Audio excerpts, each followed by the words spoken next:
Hey guys, welcome back to the channel. तो आज के वीडियो में हम शैडो प्रॉपर्टी के बारे में पढ़ने वाले हैं। तो ये हमारा सीएसएस का लेक्चर 8 है। तो अभी तक आपने इससे पहले वाले वीडियोस को नहीं देखा है तो मैं फ्रंट एंड वेब डेवलपमेंट की प्लेलिस्ट की लिंक आपको डिस्क्रिप्शन में प्रोवाइड करा दूंगा। तो आप वहाँ से उसे एक्सेस कर सकते हैं और इससे पहले वाले सभी वीडियोज़ को देख सकते हैं। तो चलो अब हम पढ़ना स्टार्ट करते हैं। तो मैं यहाँ पर ओपन फोल्डर पर क्लिक करता हूँ।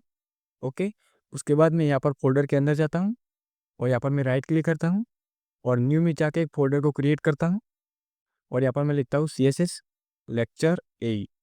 ओके, अब मैं यहाँ पर सिलेक्ट फोल्डर पे क्लिक करता हूँ जिससे कि ये हमारा VS कोड में ओपन हो जाएगा। अब मैं यहाँ पर वेलकम के विंडो को क्लोज करता हूँ और यहाँ पर मैं index.html बनाता हूँ। Okay, index.html। ओके, अब मैं यहाँ पर एक एक्सक्लेमेशन मार्क बनाता हूँ और उसके बाद एंटर करता हूँ जिससे कि हमारा बॉयलर प्लेट कोड यहाँ पर आ जाएगा। अब मैं यहाँ पर टाइटल में लिखता हूँ CSS लेक्चर 8। ओके, अब मैं यहाँ पर CSS की फाइल बनाता हूँ तो मैं यहाँ पर लिखता हूँ style.css। ओके, अब मैं CSS को HTML से लिंक करता हूँ तो मैं यहाँ पर index.html में जाता हूँ और यहाँ पर टाइटल के नीचे लिंक टैग बनाता हूँ। ओके, और यहाँ पर इसे लिंक कर देता। ओके, अब देखो जो शैडो प्रॉपर्टी होती है ना, उसे यूज करके हम अपने टेक्स्ट के ऊपर शैडो को अप्लाई कर सकते हैं और इसके अलावा हम अपने एलिमेंट के ऊपर भी शैडो को अप्लाई कर सकते हैं। तो अब मैं यहाँ पर एक करके लिखता हूँ टेक्स्ट शैडो। ओके, अब इसे मैं सिलेक्ट करता हूँ और कंट्रोल क्वेश्चन मार्क से कमेंट कर देता हूँ। अब देखो जो टेक्स्ट शैडो की प्रॉपर्टी होती है ना, उसे यूज करके हम अपने टेक्स्ट के ऊपर शैडो को अप्लाई कर सकते हैं। तो मैं क्या करता हूँ कि यहाँ पर एक div बनाता हूँ। ओके, और इसके अंदर मैं क्लास दे देता हूँ। ओके, और यहाँ पर मैं लिखता हूँ बॉक्स। ओके, अब मैं इसके अंदर एक p टैग बनाता हूँ और इसके अंदर मैं लिखता हूँ this is a div। Okay, अब इसे कंट्रोल एस करते हैं और अब मैं यहाँ पर style.css में जाता हूँ और यहाँ पर क्लास सिलेक्टर को यूज करता हूँ तो यहाँ पर मैं लिखता हूँ डॉट बॉक्स। ओके, उसके बाद कर्ली ब्रैकेट बनाता हूँ और अब मैं यहाँ पर विड्थ की प्रॉपर्टी अप्लाई करता हूँ और यहाँ पर लिखता हूँ 100 पिक्सल। उसके बाद मैं यहाँ पर हाइट की प्रॉपर्टी बनाता हूँ और इसके अंदर भी मैं 100 पिक्सल लिखता हूँ। ओके, उसके बाद मैं यहाँ पर बॉर्डर की प्रॉपर्टी बनाता हूँ। ओके, और इसके अंदर मैं लिखता हूँ 2 पिक्सल सॉलिड ब्लैक। ओके, और अब इसके अंदर मैं टेक्स्ट शैडो की प्रॉपर्टी बनाता हूँ। ओके, अब देखो जो टेक्स्ट शैडो की प्रॉपर्टी होती है ना, उसके अंदर हम 4 वैल्यू को प्रोवाइड करते हैं। जो पहली वैल्यू होती है ना, उसे हम हॉरिजॉन्टल ऑफसेट के लिए यूज करते हैं। मतलब कि इसे यूज करके हम अपनी शैडो को लेफ्ट और राइट कर सकते हैं। जब भी हम इसकी वैल्यू को पॉजिटिव करते हैं तो हमारी जो शैडो होती है ना, वो राइट डायरेक्शन में आती है। और अगर हम इसकी वैल्यू को नेगेटिव करते हैं तो हमारी जो शैडो होती है ना, वो लेफ्ट की तरफ आती है। उसके बाद जो दूसरी वैल्यू होती है ना, उसे हम वर्टिकल ऑफसेट के लिए यूज करते हैं। मतलब कि इसे यूज करके हम अपनी शैडो को ऊपर या नीचे कर सकते हैं। जब भी हम इसकी वैल्यू को पॉजिटिव में डिफाइन करते हैं तो हमारी जो शैडो होती है ना, वो नीचे की तरफ आती है। और अगर हम इसकी वैल्यू को नेगेटिव में डिफाइन करते हैं तो हमारी जो शैडो होती है ना, वो ऊपर की तरफ आती है। उसके बाद जो तीसरी वैल्यू होती है ना, वो हम ब्लर रेडियस के लिए अप्लाई करते हैं। मतलब कि इसे यूज करके हम अपनी शैडो को ब्लर कर सकते हैं। उसके बाद जो चौथी वैल्यू होती है ना, वहाँ पर हम कलर को डिफाइन करते हैं।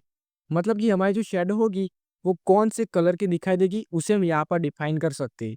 तो अब मैं क्या करता हूँ कि इसके अंदर वैल्यू को अप्लाई करता हूँ तो यहाँ पर मैं लिखता हूँ 5 पिक्सल।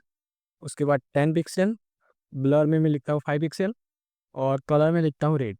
ओके, तो अब मैं इसे कंट्रोल एस करता हूँ और अब हम इसका आउटपुट देखते हैं। तो मैं यहाँ पर गो लाइव पर क्लिक करता हूँ तो देखो यहाँ पर हमें ये आउटपुट दिखाई दे रहा है। यहाँ पर हमारे टेक्स्ट की शेडो आ रही है। तो इस तरह से जब भी हमें टेक्स्ट के ऊपर शेडो को अप्लाई करना होता है तो हम यहाँ पर टेक्स्ट शेडो को यूज करते हैं।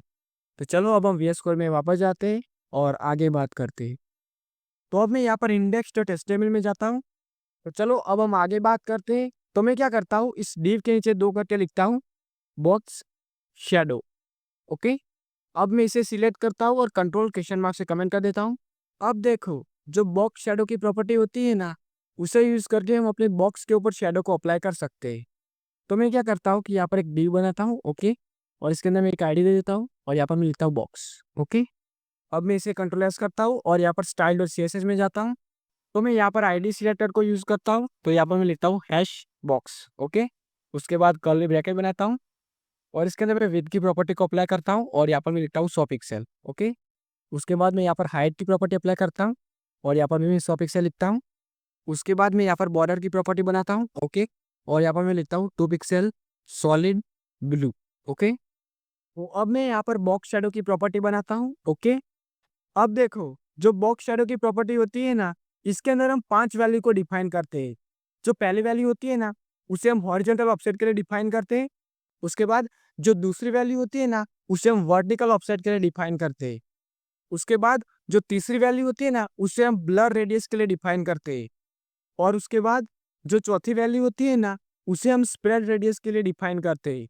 और हमारी पांचवी वैल्यू होती है ना, उसे हम कलर के लिए डिफाइन करते हैं।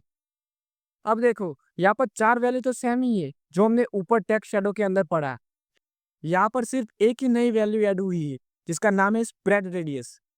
अब देखो, जो स्प्रेड रेडियस की वैल्यू होती है ना, उसे यूज करके हम अपनी शैडो को स्प्रेड कर सकते हैं। तो मैं यहाँ पर इसकी वैल्यू को डिफाइन करता हूँ। तो यहाँ पर मैं लिखता हूँ 5 पिक्सल, उसके बाद 10 पिक्सल, उसके बाद 10 पिक्सल, उसके बाद 20 पिक्सल, और यहाँ पर मैं कलर में लिखता हूँ ग्रीन। ओके, अब इसे कंट्रोल एस करते हैं और अब हम इसका आउटपुट देखते हैं। तो देखो, यहाँ पर हमें ये आउटपुट दिखाई दे रहा है। यहाँ पर हमारा जो बॉक्स है ना, इसके ऊपर शैडो आ चुकी है।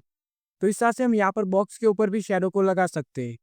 तो चलो, अब हम वीएस कोड में वापस जाते हैं और आगे बात करते हैं। तो अब मैं यहाँ पर index.html में जाता हूँ। तो ये थी हमारी शैडो की प्रॉपर्टी, और इसे हम नीड के अकॉर्डिंग यूज करते हैं।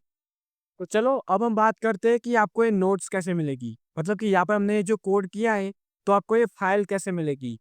तो मैंने डिस्क्रिप्शन में आपको वेबसाइट के लिंक दे दी है, या आप गूगल में डायरेक्ट भी सर्च कर सकते हैं srprogrammist.blogspot.com, और उसके बाद वहाँ पर आपको नोट्स के सेक्शन में जाना है, और उसके बाद लेक्चर नंबर के अकॉर्डिंग आपको इसे डाउनलोड कर देना है।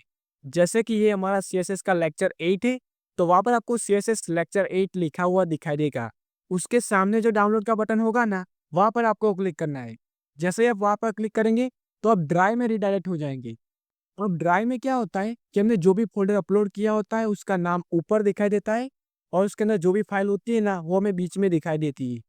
तो यहाँ पर मैंने 2 फाइल बनाई है, तो आपको ये दोनों फाइल वहाँ पर दिखाई देगी। तो आपको इसे डाउनलोड कर देना है। तो इस तरह से आपको नोट्स मिलने वाली है। सो आई होप आज के वीडियो में मैंने आपको जो भी समझाया वो आपको समझ आ गया होगा। और अभी तक आपने हमारे चैनल को सब्सक्राइब नहीं किया है, तो प्लीज़ सब्सक्राइब कर देना।